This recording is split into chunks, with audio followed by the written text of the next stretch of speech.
দেখুন বন্ধুরা, আয়ারল্যান্ডের একটি শহরে কিভাবে ক্যান্ডি, যা আমরা বাংলায় চকলেট বলে থাকি, এটি তৈরি করা হয়। ক্যান্ডি তৈরি করার জন্য অনেক কিছু উপকরণের প্রয়োজন হয়। পানি বা দুধে চিনি দ্রবীভূত করে একটি সিরাপ প্রথমে তৈরি করা হয়, যা পছন্দসই ঘনত্বে পৌঁছানো বা ক্যারামেলাইজ হওয়া শুরু না হওয়া পর্যন্ত এটিকে ভালোভাবে সেদ্ধ করা হয়। ক্যারামেলাইজ হওয়া শুরু না হওয়া পর্যন্ত সেদ্ধ করা হয়। ক্যান্ডির ধরন নির্ভর করে উপাদান এবং মিশ্রণটি কতক্ষণ সেদ্ধ করা হয় ঠিক তার উপর। ক্যান্ডি বিভিন্ন ধরনের টেক্সচার্জে আছে, নরম এবং চিবানো থেকে শুরু করে শক্ত এবং ভঙ্গগুড় পর্যন্ত। একজন মিষ্টান্নকারী হলেন একজন ব্যক্তি যিনি ক্যান্ডি বা চকলেট প্রস্তুত করে থাকে, তাকেই মূলত মিষ্টান্ন বা প্রস্তুতকারক বলা হয়। একজন ব্যক্তি যিনি চকলেট থেকে মিষ্টান্ন তৈরি করেন, এবং একজন চকলেট প্রস্তুতকারক থেকে আলাদা যিনি কোকো বিন এবং অন্যান্য উপাদান দিয়ে বিভিন্ন ধরনের সুস্বাদু চকলেট তৈরি করে থাকেন।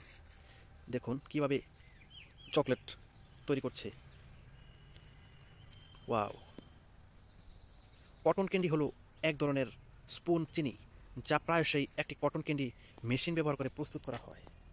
ক্যান্ডি তৈরির প্রযুক্তি সাধারণত সেই সময়ের প্রযুক্তির সাথে তাল মিলিয়ে চলে এসেছে।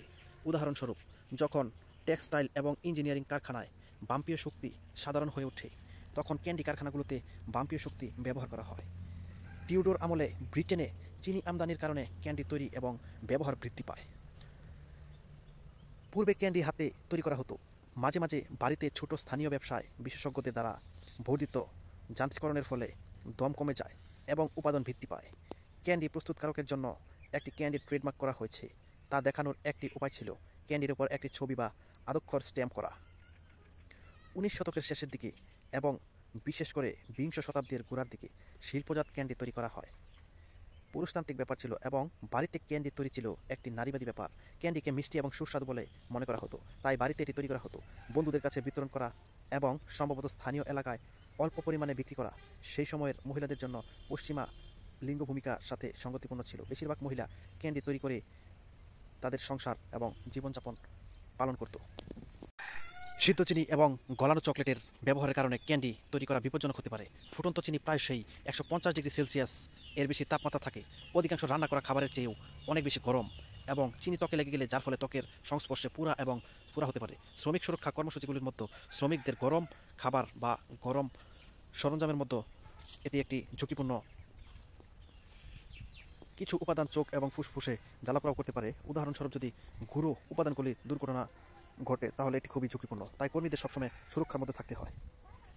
সরঞ্জাম এবং যন্ত্রপাতি। ক্যান্ডি তৈরিতে বিভিন্ন ধরনের সরঞ্জাম এবং মেশিন ব্যবহার করা হয়, যার মধ্যে রয়েছে একটি বাটি এবং চামচের মতো সাধারণ রান্নাঘরের সরঞ্জাম থেকে শুরু করে কারখানার জটিল যন্ত্রপাতি। যেহেতু কিছু ক্যান্ডির জন্য সঠিক তাপমাত্রা নিয়ন্ত্রণ অত্যন্ত গুরুত্বপূর্ণ, তাই একটি সাধারণ হাতিয়ার হলো ক্যান্ডি থার্মোমিটার। সস্তা ক্যান্ডি থার্মোমিটারগুলোর খাবারের তাপমাত্রা প্রায় 160 ডিগ্রি সেলসিয়াস পর্যন্ত পরিমাণ করে, এবং বাণিজ্যিক ক্যান্ডি উৎপাদনের জন্য তৈরি থার্মোমিটারগুলো আরও বেশি তাপমাত্রা পরিমাণ করতে পারে। ক্যান্ডি কারখানাগুলোতে সিরাপ বা জেল থেকে নরম ক্যান্ডি বা ক্যান্ডি সেন্টার তৈরি করার জন্য একটি স্টার্চ মোগল ব্যবহার করা হয়। এই সেন্টারগুলোকে চকলেটের ল্যাব দেওয়ার জন্য একটি চকলেট এনবোরো বারের মাধ্যমে পাঠানো যেতে পারে। কটন ক্যান্ডি, যা ক্যান্ডি ফ্লস নামে পরিচিত। কটন ক্যান্ডি তৈরিতে ব্যবহৃত সাধারণত মেশিনগুলির মধ্যে রয়েছে একটি স্পিনিং হেড, যা একটি ছোট বাটি ঘিরে থাকে, যার মধ্যে দানাদার চিনি ঢেলে দেওয়া হয়, অথবা আলাদা চিনি এবং খাবারের রং প্রদানের জন্য ব্যবহার করা হয়।